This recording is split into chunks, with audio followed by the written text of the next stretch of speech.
YouTube చూస్తున్న వీక్షకులకు నమస్కారం. నేడు చాలా మందిలో కాలి యొక్క పాదాలకు కాన్స్ సమస్యను ఎదుర్కోవడం చూస్తున్నాం. దీన్నే సాధారణ భాషలో ఆనెలు అని కూడా అంటాం. ఎప్పుడైతే ఈ సమస్య వస్తుందో నడవడం చాలా కష్టంగా మారడం, అడుగు వేయాలంటే చాలా బాధపడిపోవడం అనేది జరుగుతూ ఉంటుంది. ఎందుకంటే ఈ ఆనెలు అనేటివి కింద ఉండి అడుగు వేసినప్పుడు తీవ్రంగా పెయిన్ అనేది వచ్చి నడవలేకపోవడం అనేది జరుగుతూ ఉంటుంది. ఈ యొక్క కాన్స్ సమస్యకు హోమియో వైద్యంలో చాలా మంచి మందులు ఉన్నాయి. ఆ మందుల గురించి ఈ యొక్క వీడియోలో తెలుసుకునే ప్రయత్నం చేద్దాం. ముఖ్యంగా యాంటీమనం క్రూడం అనే మందు ఈ యొక్క కాన్స్ సమస్యను నివారించడంలో చాలా బాగా తోడ్పడుతుంది. ఈ ఆనెల్ అనేటివి కాలు యొక్క అడుగు భాగంలో ఒకటి కంటే ఎక్కువగా వచ్చి ఇబ్బంది పెడుతున్న సందర్భంలో ఈ యొక్క మందును వాడుకొని చాలా వరకు ప్రయోజనం పొందవచ్చును. అలాగే ఈ యొక్క ఆనెలు చాలా స్మూత్గా ఉంటాయి. అలాగే కొన్ని సందర్భాల్లో నొప్పి వస్తుంది, మరికొన్ని సందర్భాల్లో నొప్పి లేకుండా కూడా ఉండి ఇబ్బంది పెడుతున్న సందర్భంలో ఈ మందును వాడుకోవచ్చును.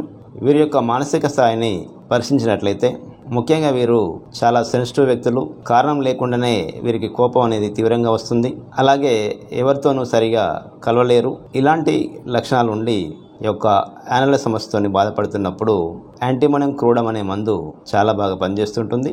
అలాగే మరి యొక్క ముఖ్యమైన మందు శైలిష్య. వీరిలో కాలి యొక్క అడుగుభాగంలో వచ్చే ఆనెలు స్మూత్గా ఉంటాయి. అలాగే కొన్ని సందర్భాల్లో చీముతో కూడి ఉంటాయి.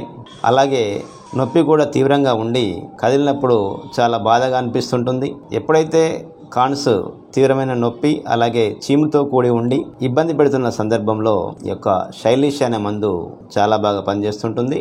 వీరి యొక్క మానసిక స్థాయిని కనుక గమనించినట్లయితే వీరికి స్టేజ్ ఫియర్ కానీ లేదంటే 10 మందిలోకి వెళ్ళి మాట్లాడాలంటే తీవ్రంగా ఇబ్బంది పడిపోతుంటారు. అలాగే ఎవరైనా క్రిటిసైజ్ చేస్తే అసలే తట్టుకోలేరు.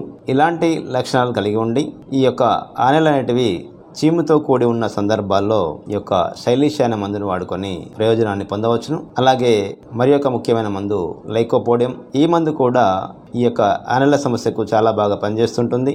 ఈ యొక్క ఆనెలు కొన్ని సందర్భాల్లో మెత్తగా ఉన్నప్పటికీ చాలా సందర్భాల్లో వీరిలో హార్డ్గా ఉంటాయి. ఎప్పుడైతే ఈ యొక్క ఆనెలు హార్డ్గా ఉండి తీవ్రంగా నొప్పి వస్తూ నడవాలంటే ఇబ్బంది పెడుతున్న సందర్భంలో ఈ యొక్క లైకోపోడియం అనే మందు చాలా బాగా పనిచేస్తుంటుంది. అలాగే వీరికి ఆనెలు ఎక్కువగా మంట అనేది ఎక్కువగా ఉంటుంది. పెయిన్తో పాటు తీవ్రంగా మంట మండుతున్న సందర్భంలో కూడా ఈ యొక్క లైకోపోడియం అనే మందు చాలా బాగా పనిచేస్తుంటుంది. వీరి యొక్క మానసిక స్థాయి లక్షణాలు చూసినట్లయితే వీరికి కాన్ఫిడెన్స్ లెవెల్ అనేది చాలా తక్కువగా ఉంటుంది. కానీ పైకి మాత్రం చాలా గంభీరంగా అవపడుతుంటారు. అలాగే చాలా యాంగ్జైటీ సమస్యతో బాధపడుతుంటారు. భయం కూడా వీరికి అధికంగా ఉంటుంది. కానీ పైకి మాత్రం ఏర్పడకుండా మేనేజ్ చేస్తుంటారు. ఇలాంటి లక్షణాలు కలిగి ఉండి కాలి యొక్క పాదంలో ఆనెలు తీవ్రమైన నొప్పి వస్తూ ఎక్కువగా హార్డ్గా ఉన్న సందర్భంలో ఈ యొక్క లైకోపోడియం అనే మందు చాలా బాగా పనిచేస్తుంటుంది. అలాగే వీరికి గ్యాస్ట్రిక్ సమస్యలు కూడా చాలా ఎక్కువగా ఉంటాయి. త్రేణుపులు చాలా వరకు ఎక్కువగా వస్తుంటాయి.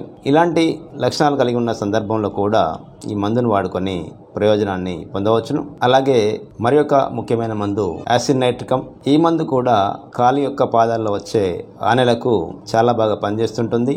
ఈ ఆనెలు అనేటివి ఎప్పటికీ రికరెంట్గా వస్తుంటాయి. అలాగే ఈ యొక్క ఆనెలు చాలా డీప్గా లోతుగా ఉంటాయి. తీవ్రమైన నొప్పితో కూడి ఉంటాయి. ఎప్పటికీ ఆనెలు పోతూ వస్తూ ఉన్న సందర్భంలో కూడా యాసిడ్ నైట్రికం అనే మందు చాలా బాగా పనిచేస్తుంటుంది. వీరు కూడా చాలా సెన్సిటివ్ వ్యక్తులు.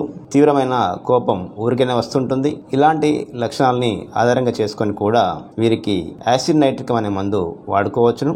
ఇలా కాన్స్ సమస్యకు హోమియో వైద్యంలో చాలా మందులు ఉంటాయి. లక్షణాన్ని బట్టి మందును ఎంచుకొని 30 పొటెన్సీలో అయితే ఉదయం ఒక డోసు సాయంత్రం ఒక డోసు చొప్పున సుమారు 2 వారాల పాటు వాడుకోవాల్సి ఉంటుంది. 200 పొటెన్సీలో అయితే వారంలో ఒక రోజు మాత్రమే ఉదయం ఒక డోసు సాయంత్రం ఒక డోసు చొప్పున సుమారు 3 నుంచి 4 వారాల పాటు వాడుకోవాల్సి ఉంటుంది.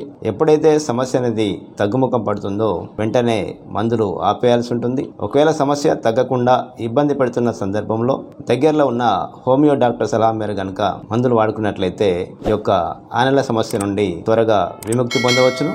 మరొక ఆరోగ్య సమస్య గురించి వచ్చే ఎపిసోడ్లో తెలుసుకునే ప్రయత్నం చేద్దాం. నమస్కారం.